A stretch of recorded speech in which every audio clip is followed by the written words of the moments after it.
There'll be plenty of time for questions, but I thought maybe we could start off by speaking a little bit about the structure of the film, which I think is super interesting. It's a film that we see conceptually is a lot about fabrication and construction and sometimes reconstruction. But in the film, you sort of mimic this in a way where we see these gestures and we see these activities and we see these places, but they're not footnoted. We don't really know what's happening. We don't know where it takes place. And it's only at the end where you specify who these people are, what they're doing, and we sort of reconstruct the film ourselves backwards. Maybe you could speak a little bit about that choice.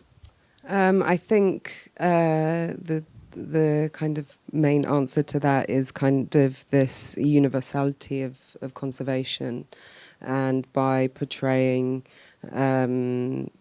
these people working, the conservators, archaeologists, and people within different disciplines making replicas and conserving in close-ups lends to this idea of perhaps universality of the theme of conservation. And you don't necessarily know whether it's all in one place or whether it's in 2 places or 10 places. So, yeah, that was the main choice of that, yeah. And did you have a specific place in mind that you started from, and then did it grow from there, or did you always know that it would be this international, multidisciplinary approach? No, the project started, I had a friend of mine, Tom Salt, who was working at the Victorian Albert Museum as a technician installing exhibitions. And he was in the staff canteen, and he overheard someone talking about having a cupboard of ivory in the V&A, which is an odd place to have a cupboard of ivory. And he knew that I was interested in large mammals because I was working with whales for a long time. So he eventually put me in touch with the furniture conservator at the Victorian Albert Museum, Nigel Bamforth. And so it turned out that the cupboard that you see there filled with ivory was ivory that was poached and confiscated by customs, then donated to national museums. And this is an occurrence that happens in various museums across the UK and the US, and I'm sure other kind of Western countries as well. So that's really where the project started. And then from there, it was just really having conversations with people that led me to other places. So Richard Sabin, who's a curator of mammals at the Natural History Museum, is a friend of mine, and we've worked together a few times. And we spoke about the film, and we were talking about what tusk would be the one that was replicated. And then a friend of mine who's an archaeologist, Eduardo Neves, I then went to Brazil, and he, talking about the project, he was like, you need to go to this museum and this museum and this museum and meet these people. So it was from there. And then at Harvard art museums, most of the construction and the restoration of the tusk was made in the Strauss Center for Conservation at Harvard Art Museums. And I was studying at MIT at the time, and I purposefully took a class in conservation. And the director of conservation there, Narayan, is incredibly generous and is also an artist and was very interested in the project. And all the other conservators there, Tony Siegel, Angela, and all of them were very open to teaching me how to use their tools and their technologies to restore the tusk. To what extent did the conservators you were meeting with consider their work to be art in some way? Did they at all? I think there's a generation of conservators that are actually come from being artists. That it rarely happens nowadays because it's kind of an academized, like people are studying conservation in universities to be able then to go on to study conservation. But for instance, Tony Siegel at the Harvard Art Museums and then Mike Nielsen at the British Museum, they're all people that came from being sculptors and artists that were then eventually ended up in conservation. So it's something I think they're very aware of, or it's a conversation that they enjoy having. I think Mike is very adamant that he's a technician. But yeah, it's a great conversation to have. You don't come from a sculpture background? No. This was the first time really working with ceramics. Yeah. So I come from painting and photography. Are there questions from the audience for Jessica? Yes. please.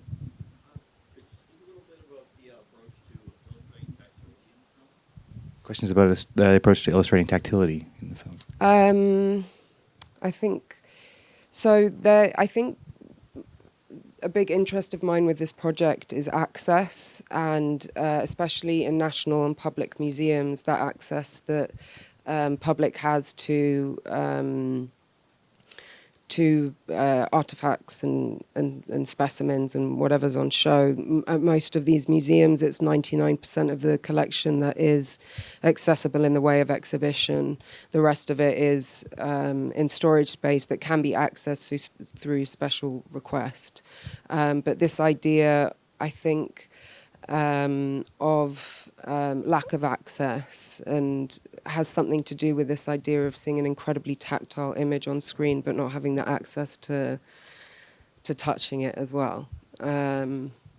So yeah, it's something that I think I need to also develop by watching it again and again and really thinking about it is I'm sure I'll have a different answer in a month, but yeah. I think there was another question in the back. Yes.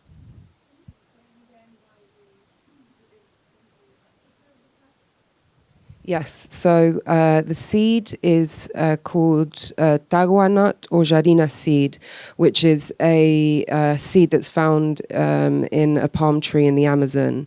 And it's called vegetable ivory because it has very similar material content, material structure than ivory itself. So it's used by craftspeople mostly instead of ivory to create jewelry and kind of more street kind of art. This idea of inserting it inside the tusk was kind of another kind of nudge towards the idea of the substitute or the mimicry of something. And it's actually interesting donating it to the Natural History Museum. The tusk and the seed have to be stored separately because one is organic and the other is inorganic. So they can't be in the same place. One has to be under a different temperature than the other. So during the donation process, one has to be like wrapped in plastic because, I don't know, insects could eat it or whatever. But yeah. Yes, please.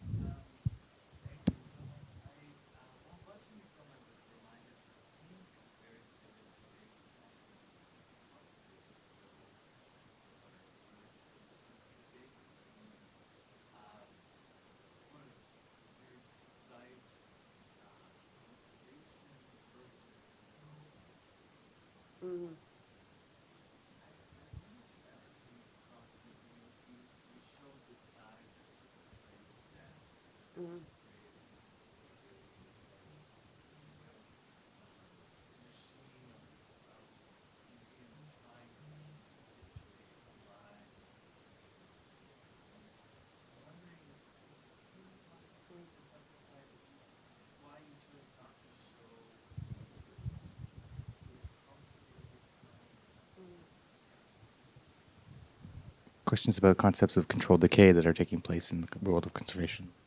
I think one of the things that I was most surprised about when I started kind of studying and researching about conservation was the diversity of points of view dating from the 1800s of what people believed conservation was, whether it's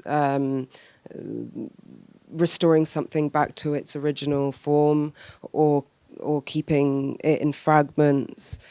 So this is something that was definitely something that I was thinking about a lot. There's a gentleman who died last year, a really incredible writer called David Lowenthal, who talks about the importance of a fragment, and that the fragment is immediately when you walk into a museum or you're looking at architecture and you see something that is fragmented and it's not in its whole, you immediately understand some kind of idea of the history behind it or the time that it's existed.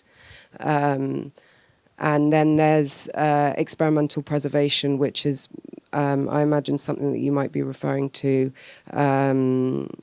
Jorge Odairo Bailos, who's I might have got the name a little bit wrong, who's kind of coined the term experimental preservation, and worked on a project called The Importance of Dust, where he was using latex to take dust off buildings and exhibiting the dust.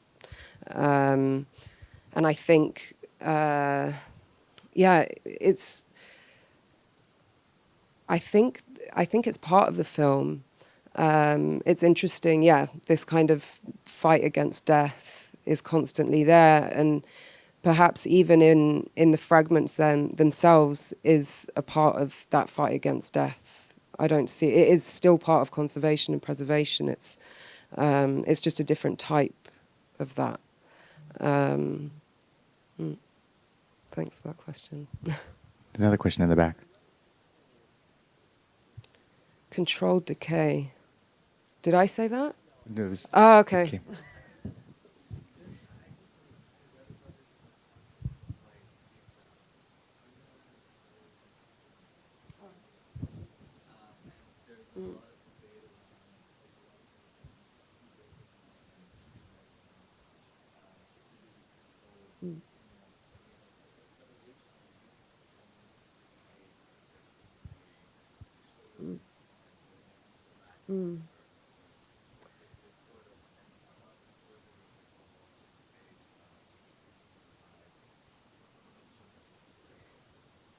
There's actually a museum, I can't remember what museum it is, but they introduce insects into the museum to perform this decay. So it is like for totem poles and things like that. There was another question here, yes.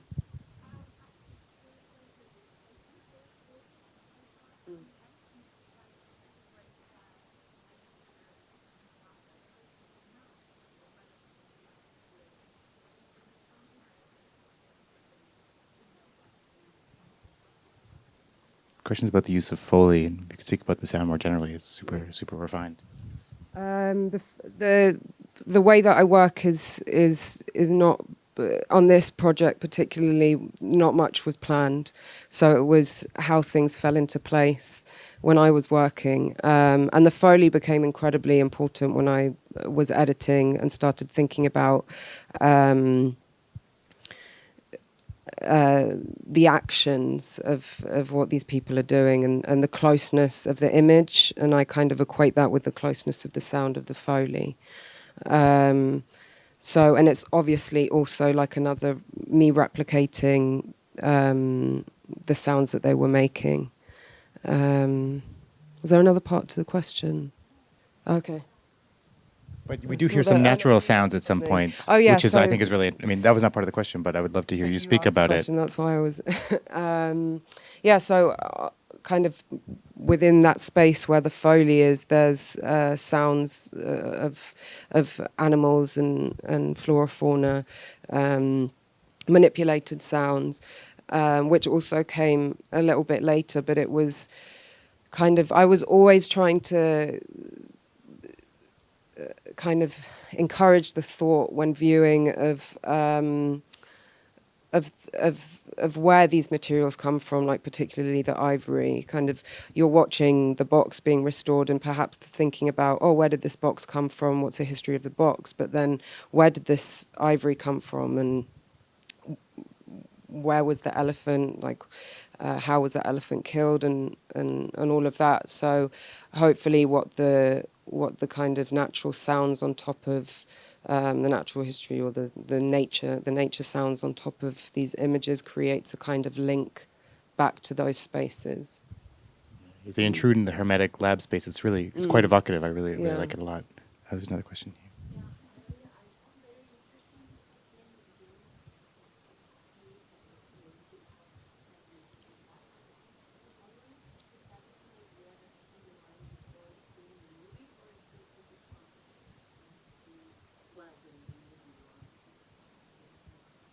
Questions about the text at the beginning of the film and about the copy in the original.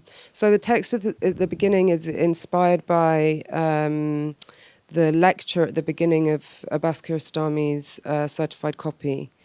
So in many words, he says something similar when he's introducing. So the character is introducing his book that he's written called Certified Copy, and he talks about this idea of the woman. The painting might be an original, but the woman in the painting is also an original, and her grandma is an original, and like DNA or like continuing through genetics and generations, they're not really existing in original. And he also talks about like the importance of the copy and it bringing you back to the original.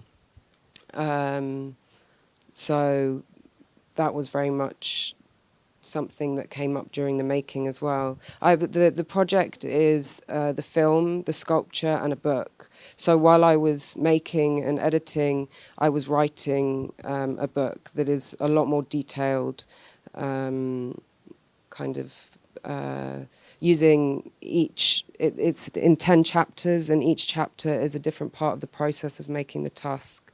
So the first chapter is the tusk being removed from the elephant, and then there's a chapter on plaster, and then there's a chapter on 3D printing and all of that. Yeah, in chronological order. Is there any other questions? Are there any other questions from the audience? I might ask you about the title, if you might. For a film that's so interested in proximity and closeness, those that at a distance resemble another is quite an interesting title. Maybe you could say something about it. So the title is slightly taken from a Borges text that talks about classification, and one of the classifications is in Spanish, aquellos, it would be those at a distance resemble a fly. So it really comes from that, and the text is just this incredible text that kind of makes you think about the absurdity of classification, really. And then I think with this film it becomes something else as well, but that's where it came from. We have time for maybe one more question, if anyone has one. Yes, please.